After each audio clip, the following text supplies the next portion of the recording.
Good morning, guys. It's Zintle and welcome to the vlog. So today I am going to be doing another 9 to 5 day in the life of a chartered accountant. So I literally just got to work right now. I'm just in the parking and I'm going to park my vehicle right now. So I'm doing another day in the life of a chartered accountant. Today is a Wednesday.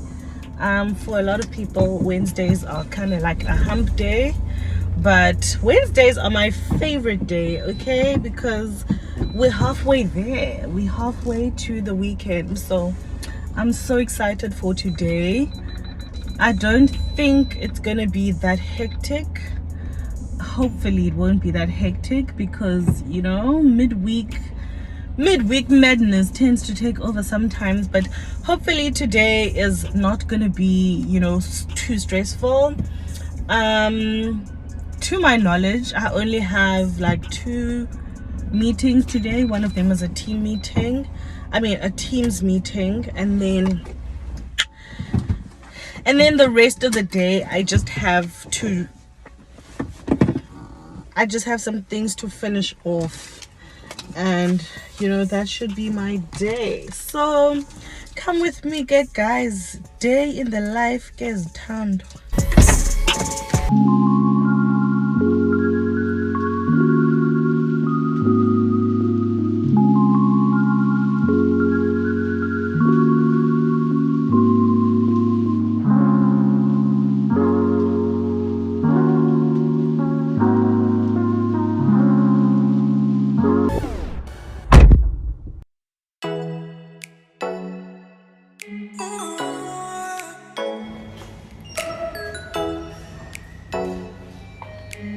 Yes, girl.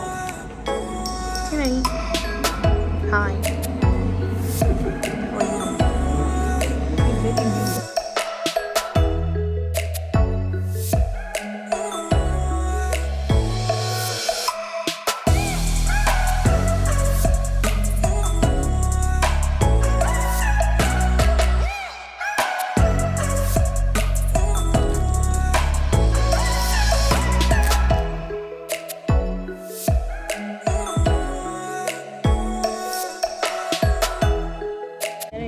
I hope we didn't. I'm just quiet.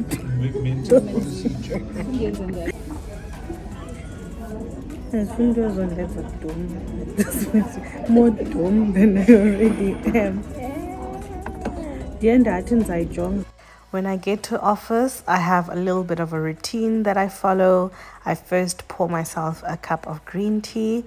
Then I know I'm going to ease myself into the day by making a to-do list. Now, I do this while I'm reading my emails because my emails oftentimes inform what is going to be on my to-do list.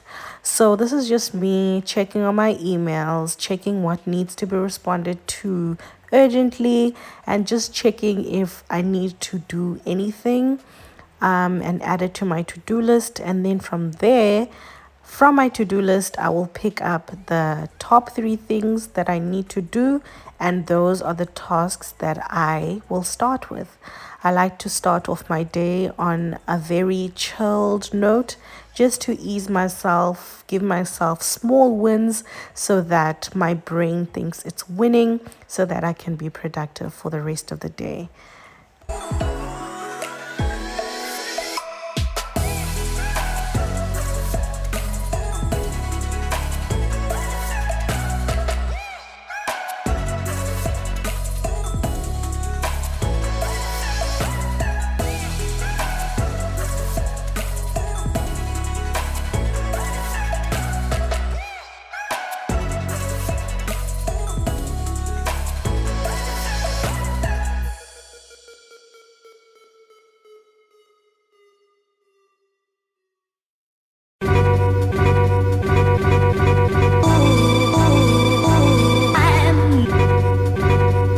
Hey y'all, so I'm in the office to take my final meeting of the day, and it's going to be a Teams meeting.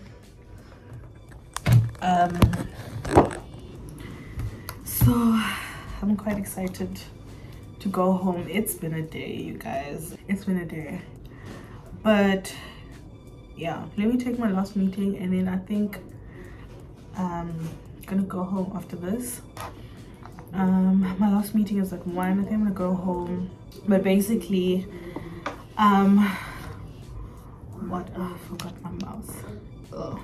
Basically, what I wanted to chat to you guys about is just my experience going from audit to banking. So I really just wanted to share a contrast and compare kind of a thing. I feel like I've been in banking long enough now to be able to sort of compare my experience in audit and my experience in banking. So that's what I'm gonna do, but later on I might do it when I get home.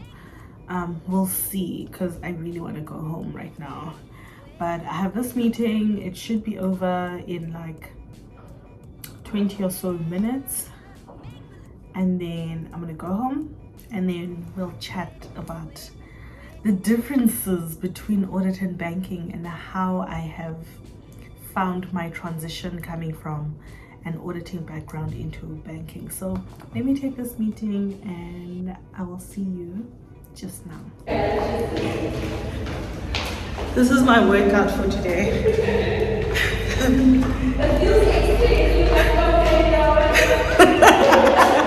At least we're walking down and not up. Yo, I'd rather this than be getting stuck in the lift. What is this? Oh no, wait! Floor. Oh my. Oh, here I am. It's load shedding, but it's home time. It's like 2 o'clock. I'm going home. I need to freshen up, and the thing that I still need to do for work needs brain power. So I'm going home. I might take a nap, I might not, and then I'm gonna carry on with my to-do list until I'm done, because I don't want anything hanging.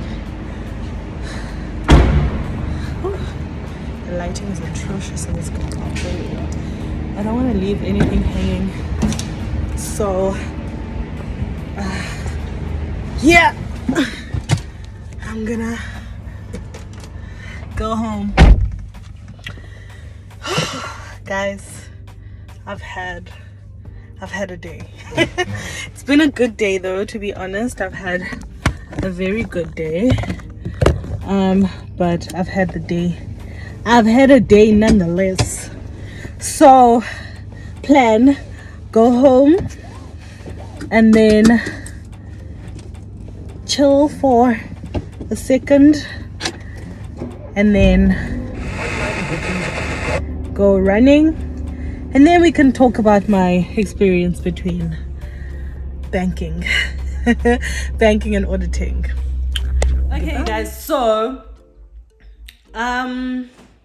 let's chat about my experience in auditing and compare it to my experience in banking. Okay, so the first thing that I want to speak about is sort of like the level of difficulty or like ability or capability to do the job, right? So I'm gonna start with auditing. When I came into the auditing space, I was obviously a trainee at that point.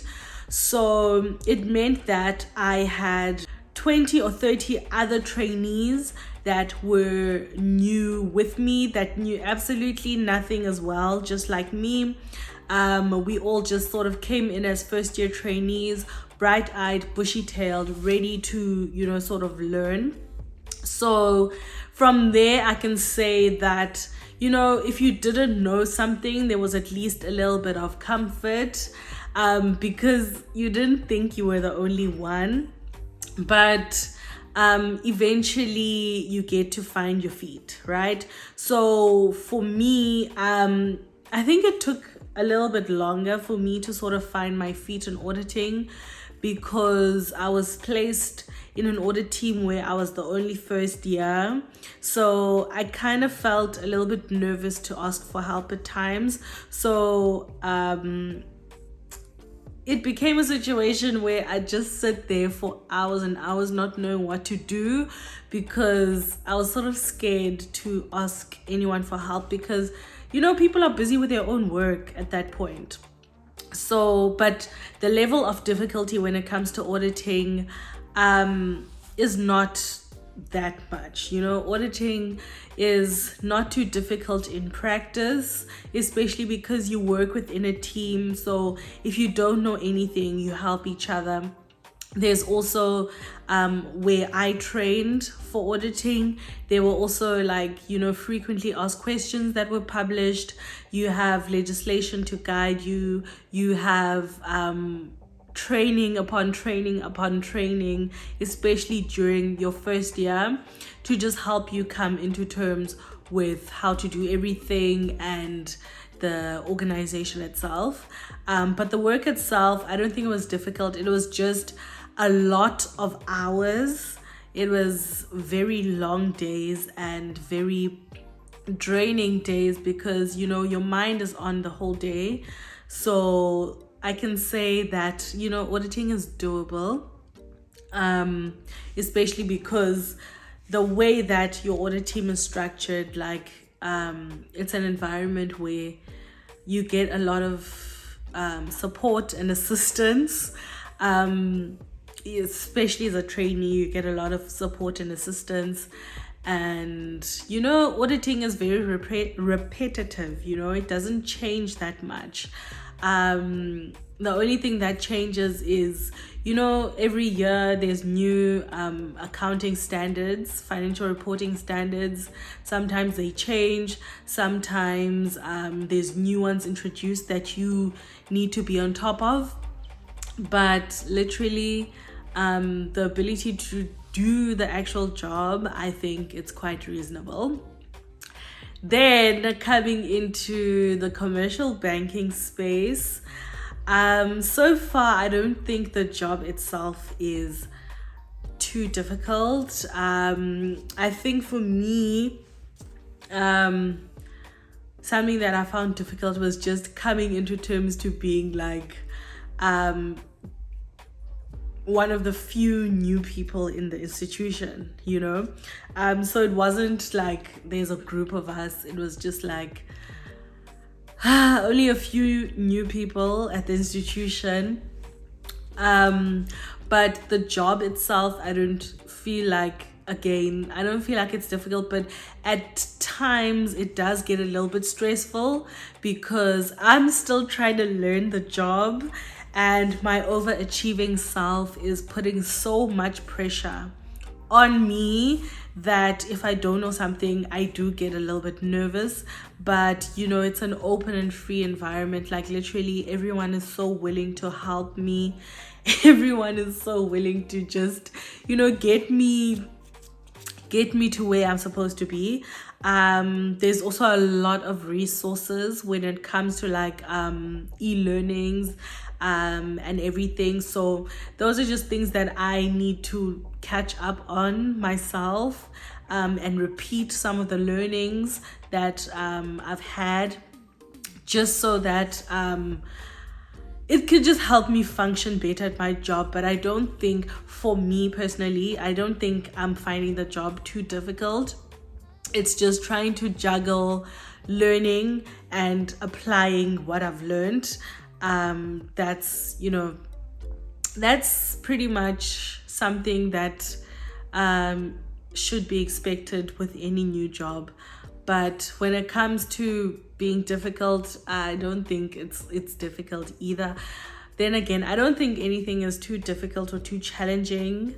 If I'm being completely honest, I'll never say something is difficult.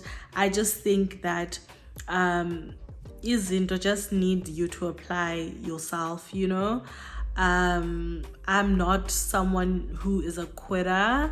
I don't quit. I'm not someone who will say a task is too much for me or too difficult for me.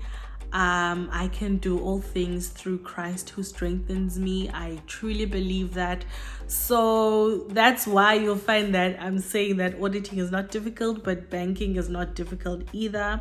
I'm pretty sure if I would do rocket science, that wouldn't be difficult for me either, because I just believe that I can do anything if, I apply myself, and if I do enough research and learning, and just upskilling myself, which is something that you need to do anyway as a chartered accountant. There's a misconception that, as a chartered accountant, once you get that designation, like, your life is pretty much smooth sailing. And I'll be honest, it will be, but you also need to put in the effort. Your success in the field, or your success in general, is very much determined by how much effort you put into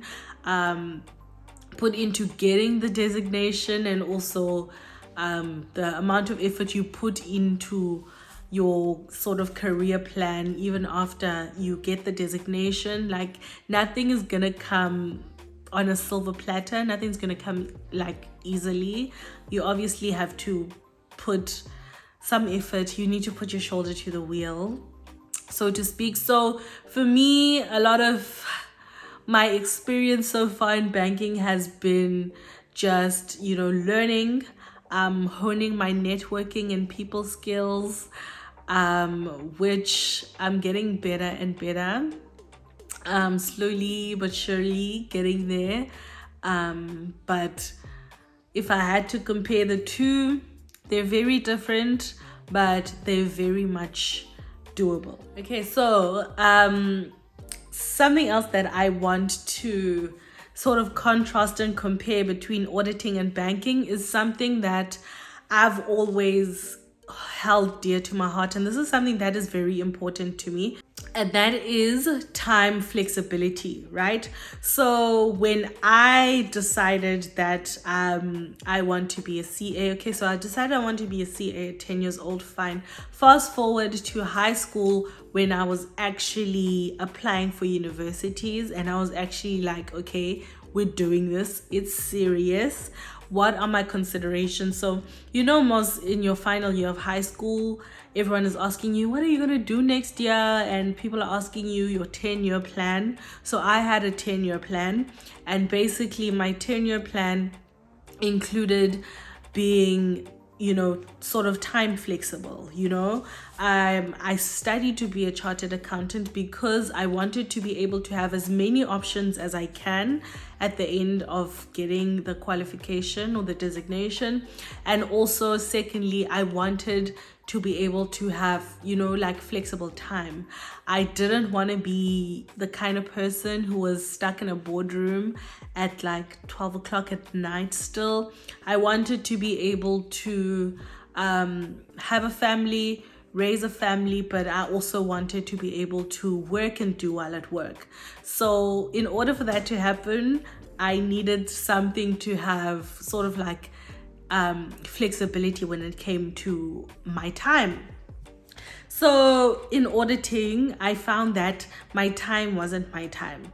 Even my weekends were not my weekends. My public holidays were not my public holidays. And I had a problem with that, that for me, I just knew that I could not be in auditing forever and ever and ever, because the hours are long and also the hours are strict. So I had to be at work at 7:30 until 4:15, and even beyond that, depending on the time of the year. Sometimes I'd need to work overtime in order to meet the deadline.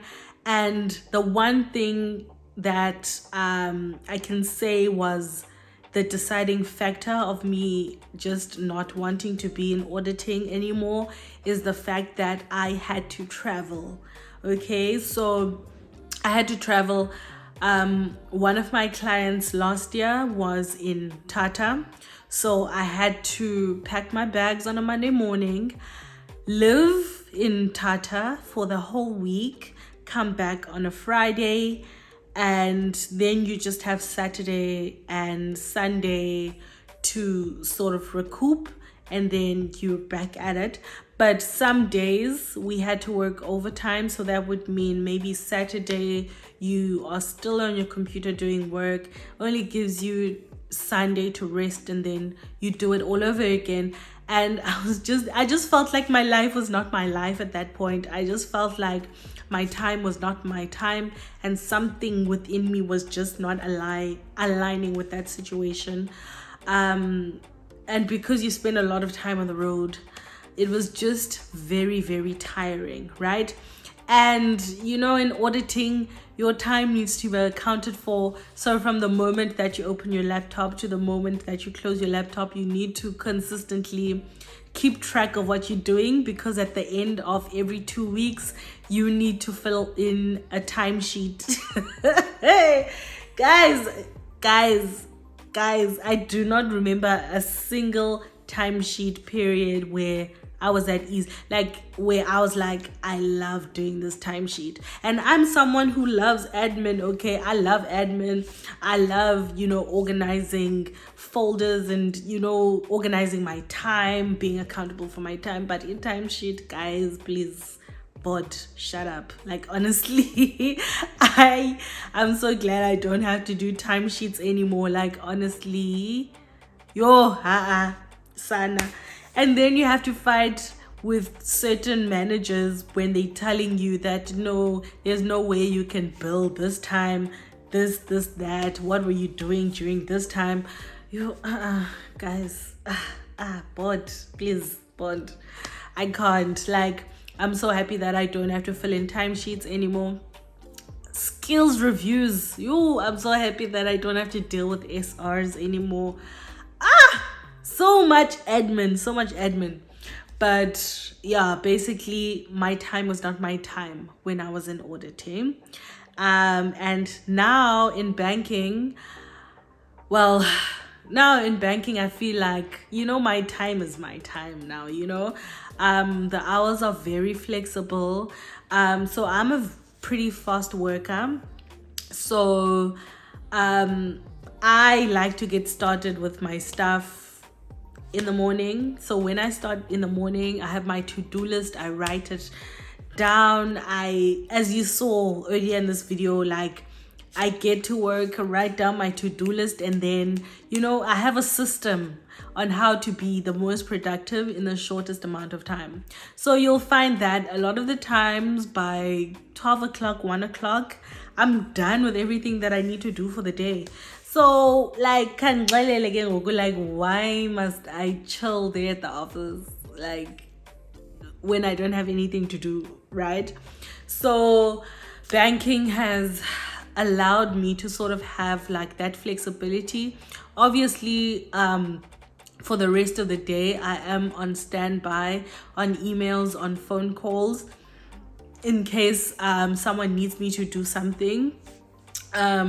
But when I'm done with work, I leave the office, or if like I'm working and I feel overwhelmed, I can leave the office, have a nap, and then go back to working when I've sort of like calmed down. I'm in my own relaxed state. There's no time where you need to come in. That's one thing. Like, if I work the previous night, like, I don't have to be at work at 7:30, Coming in time is very flexible. Going home time is very flexible. You work sort of at your own pace, at your own time. Obviously giving consideration to the fact that there's probably people who are counting on you. So it's that thing where my life feels like it balances now. I get to work from home twice a week, sometimes 3 times a week, depending on how I feel that week, and depending on what I have that week. Sometimes I'm out meeting clients. Sometimes I will be having lunch and breakfast with clients, which I haven't done yet. I've just reminded myself that I actually need to set up some, breakfast meetings with my clients. I was supposed to do that last week. But anyways, that's beside the point. But like, it's very flexible. It's very, very flexible. And I honestly, I work well like that, when I can still live my life, but actually do work at the same time. I love that. And my weekends are weekends. My phone doesn't ring on a weekend. I don't think you guys understand how much of a privilege that is. My phone doesn't ring on a weekend. Like, it's pretty chilled. Like, even my week, I can structure my week to be hectic or not hectic. Like I said before, like my Mondays, I like to take my Mondays slow. Sometimes I don't even go to the office on a Monday because I like to, plan for the week. Fridays, it's very seldom that I go into the office on a Friday, but I do work from home whenever I'm not at the office. So it's very flexible. And that's one of the things that I love about my job, is the fact that my time is very flexible. I can work when I'm productive, I can work when I'm productive. If I feel like I'm productive at 8 o'clock at night, I can work at 8 o'clock at night. If I feel like I'm productive from 10 to 6, I can work from 10 to 6. If I feel like I'm productive at 5 a.m. in the morning, I can work at 5 a.m. in the morning, So it's just that thing. And, guys, I wasn't a vacation. I went to the temple a few weeks ago. My phone didn't ring for 2 days. My phone didn't ring. My space was respected. There was no one who was like, oh, I know you put in leave, but can you just quickly look at, So I was like very surprised that doesn't happen, because in auditing, one thing about auditing, people will act like you're the only person on that audit. No offense if you've worked with me, but people will people will literally act like you're the only person on that audit, and you're the only person who can fix that problem, and that problem needs to be fixed now. If you're on sick leave, if you're on annual leave, if you're on your deathbed, they will call you and be like, assets zakho sisi, we need this and this and this and that. Granted, the managers that I had for like my last 2 or 3 projects weren't like that, but there were some who were like that. Like, you'd literally be on your deathbed and umdu uzabe ekufonela kuxelela ngedeadline. But when I went to the temple, I was so free, you guys. Like, my phone didn't ring. There wasn't like an emergency that was like only for me to fix. Like, I had like so much freedom, because it just felt like, Nyani, I am supported, and even when I came back, it wasn't a matter of now everything is burning down because you've been gone for 2 days. Dafika izinto zenziwe, things were done. Things were in order, the sky didn't fall from where it was. So I really enjoy the fact that, our mental health at the bank is really looked after. Like, there was a meeting that I was in. I'm just going very off tangent right now. There was a meeting that we were in recently where one of the heads was just saying that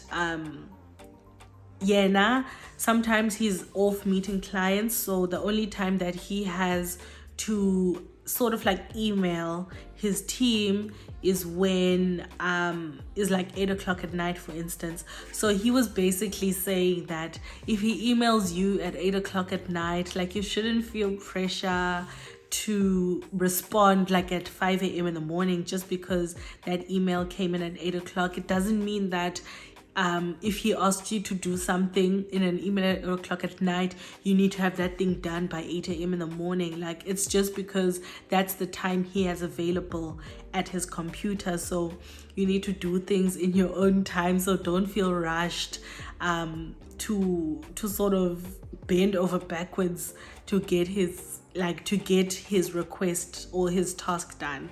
And I sat there in awe, like, is this a thing? Like, is this a thing? Like, guys, I was just like, oh my gosh, I expected this conversation to go a completely different way, because I thought he was gonna say that if he sends you an email at 8 o'clock at night, you better answer that email. But he was like, don't feel pressured to answer that email first thing in the morning. Like, do it when you have time, but it's just that's the time when I'm on my computer.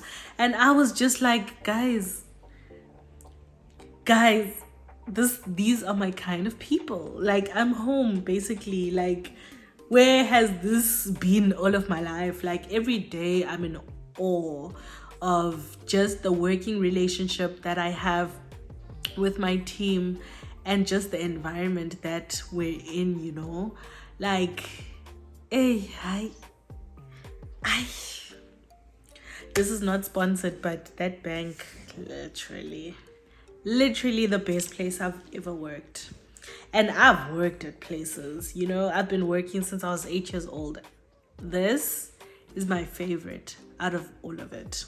Okay, guys, so the pay. Let's talk about the pay, 'cause I know you guys want to hear about the differences in pay. So, auditing, right? The pay when it comes to auditing, when you contrast it with banking, really does not compare. Banking by far by far outweighs auditing, okay? But I will say this, where I trained for auditing and where I was working before I went into banking, they do pay like better than most audit institutions. They do pay a little bit better than most audit institutions. But guys, I will say that you won't go hungry. You know, the pay when it comes to the pay post articles or post CASA is pretty decent. You know, it's pretty comfortable. So whether you're in auditing or wherever you are, I think you can afford yourself quite a comfortable life, right? It's just that banking is on another level. And also geographics have a lot to do with how much you get paid. Yeah, if you want me to do a video just outlining the different, you know, pay scales pay scales of all the industries within the CASA designation, then give this video a thumbs up and also comment down below and let me know if you would like me to get into how much CASAs actually get paid. I know there's a lot of information out there. If you Google it, you will get some information, but I can tell you this for free 99. It's wrong. A lot of those, how much an average CA makes in South Africa, it's wrong. So if you really want to know how much, if you are maybe thinking of becoming a CA, or you're just curious because your friends are CAs and you want to be in their business, let me know down in the comment section if you want me to do a video about how much CAs get paid and how much trainees get paid. Maybe I can do one for trainees, and then I can do one post training, and then I can do one when you're a CA. So let me know if you want to know the exact numbers. But what I can tell you is that you will be comfortable so long as you don't have like an overwhelming amount of debt. You will be comfortable. And then, guys, it begs the question, which one of these industries do I prefer? Do I prefer working in auditing, or do I prefer banking? And I think you might have guessed by now, because Sana, I prefer banking. Every day, all day, every day, I prefer banking. Like my life, my quality of life, guys, has increased. Do you understand what I mean? My mental health has never been better. Like, guys, I feel like me again. You know? I feel like me again. Like, I'm that me. I'm the old me. I feel like I'm me again. I feel like I can just be myself and I don't feel the overwhelming pressure. Like, I don't know when was the last time like I had one of those heart palpitations delay or like just heart palpitations in general, you know. I'm pretty chilled, like I'm having such a chill time. Guys, I can't believe like I'm getting paid to live this life. But I will definitely choose banking all day, every single day, you know.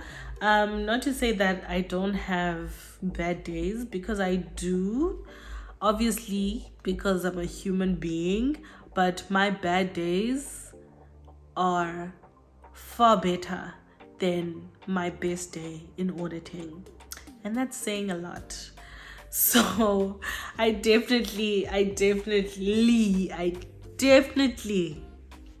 prefer banking, and I definitely prefer where I am right now in terms of the institution.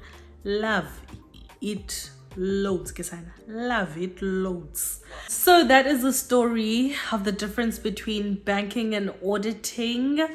In other news, if you have not yet met my puppies, go ahead and click on this video right here, because it's a super cute vlog of me and my puppies and what I get up to in a day. So go ahead and check it out, and I'll see you next week for another video. Thank you so much for watching, guys. Bye.